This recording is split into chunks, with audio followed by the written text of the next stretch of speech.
America Israel बौखला गए हैं। अमेरिका तो मिडिल ईस्ट को छोड़कर ही निकलने लगा। मिडिल ईस्ट में अमेरिका के सैन्य अड्डे हैं, उन्हीं को छोड़ने लगा। ईरान ने जो एक एक टारगेट कर कर अमेरिका के सैन्य अड्डों को निशाना बनाया है ना, अमेरिका के सैनिकों को निशाना बनाया। अमेरिका के सैनिक डरे हुए, अमेरिका डर गया। संयुक्त अरब अमीरात से अमेरिका ने अपने सैनिकों को निकाल लिया, अपने एयर डिफेंस सिस्टम को भी निकाल लिया। एयर डिफेंस सिस्टम को अब इजराइल में जाकर तैनात करेगा। खुद अरब देश कह रहे हैं, सऊदी अरब जो सऊदी अरब का क्राउन प्रिंस मोहम्मद बिन सलमान है, सऊदी अरब के हुक्मरान है, अपना हुक्मरान, अपना आका अमेरिका को मानते हैं। अमेरिका ने तो सऊदी अरब को छोड़ दिया, सऊदी अरब के साथ साथ पूरे अरब देशों को छोड़ दिया जिनके साथ सच्चे वादे निभाने की बात अमेरिका करता है। लैला मजनू की जोड़ी वाली बात करता है। आज लैला ने मजनू को छोड़ दिया। जैसे सऊदी अरब और अमेरिका की जोड़ी है और भी अरब देशों की जोड़ी है, आज सऊदी अरब के अधिकारी कह रहे हैं अमेरिका ने तो हमें छोड़ दिया, अमेरिका ने तो इजराइल को प्राथमिकता दी है। वो तो इजराइल को बचाने के लिए यहाँ से चला गया, यहाँ से अपने एयर डिफेंस सिस्टम भी ले गया। अब वो इजराइल को बचाएगा। ईरान अब इजराइल पर बड़ा हमला करने वाला है और हमले तो लगातार हो ही रहे हैं, इजराइल पर हो, मिडिल ईस्ट में हो। खुद सऊदी अरब के अधिकारी बोल रहे हैं अमेरिका ने हमें छोड़ दिया ईरान के हमलों के भरोसे, अब ईरान हम पर हमले करता रहेगा। अमेरिका को बहुत बड़ा झटका है, बहुत बड़ा झटका। अब अमेरिका शायद मिडिल ईस्ट में कभी भी नहीं आ पाएगा और ना ही मिडिल ईस्ट में अपने सैन्य अड्डे बना पाएगा। ईरान ने जो इस जंग को लड़ा है बहुत दिमाग से लड़ा है। ईरान ने अमेरिका के 3 से 4 फाइटर जेट को मार गिरा दिया। अब तक खबर आई है अमेरिका के सैनिक भी मरे हैं बहुत सारे।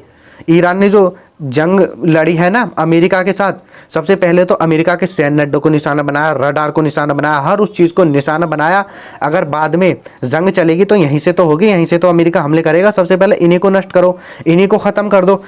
ईरान ने वही किया, एक एक टारगेट कर कर हमले किए हैं। संयुक्त अरब अमीरात को बहुत बड़ा झटका लगा है। संयुक्त अरब अमीरात के एयर डिफेंस सिस्टम काम भी नहीं कर रहे। देखिए, ईरान के एक ड्रोन की कीमत ज़्यादा नहीं होती, मैं आपको बताऊं तकरीबन 2 से 2.5 लाख ईरान के एक शाहिद 136 की कीमत है। लेकिन उसको रोकने के लिए शाहिद 136 की कीमत से 30 गुना बड़ी मिसाइल को संयुक्त अरब अमीरात को छोड़नी पड़ती है। उसके बाद कहीं जाकर वो ड्रोन रुकता है, रुक भी नहीं पाता।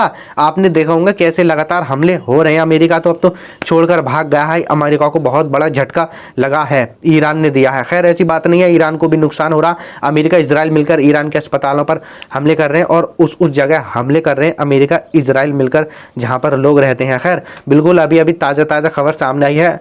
अमेरिका और इजराइल ने ईरान की न्यूक्लियर साइट पर हमला किया है। जो ईरान की इस्फहान न्यूक्लियर साइट है उसको निशाना बनाया है। अभी एक और बड़ी भी खबर आ रही है। जो अंतर्राष्ट्रीय परमाणु एजेंसी है उसने ईरान में अपने परमाणु एजेंसियों के अधिकारियों से बातचीत करने की कोशिश करी, उनसे बातचीत ही नहीं हो पा रही है। खैर कहीं ऐसा ना हो अमेरिका इजराइल ने उनको भी टारगेट कर कर मार दिया हो।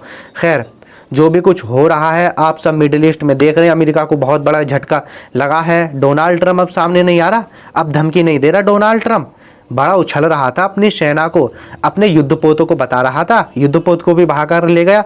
अरब देश इनकी तो गई और अमेरिका की भी गई, बहुत उछलते थे। अब इजराइल पर बहुत बड़ा अटैक ईरान करने वाला है। खुद ईरान की तरफ से बोला गया है एक खून का बदला ईरान अपना लेगा। खुद इस बात की जानकारी ईरान ने दी है और ऐसी भी खबरें चली ईरान अमेरिका से बातचीत करना चाहता है, लेकिन ईरान के जो राष्ट्र सुरक्षा परिषद के चीफ हैं साफ साफ इनकार कर दिया, हम कोई बातचीत नहीं करना चाह रहे। इस तरह की ये खबरें चला रहे हैं। ईरान के खिलाफ बहुत सारे देश हैं, ईरान के खिलाफ ऐसी खबरें आई जर्मनी भाग लेगा, जर्मनी ने इनकार कर दिया। फ्रांस की भी खबर आ रही है। ईरान ने बहुत दूर दूर तक हमले किए हैं, 15 से ज़्यादा देशों पर हमले किए हैं, उनकी संपत्तियों पर हमले किए हैं। खैर जो भी खबरें अब तक आई हैं बहुत सारी आई हैं, बहुत जल्द मैं आगे आपको खबरें दूंगा।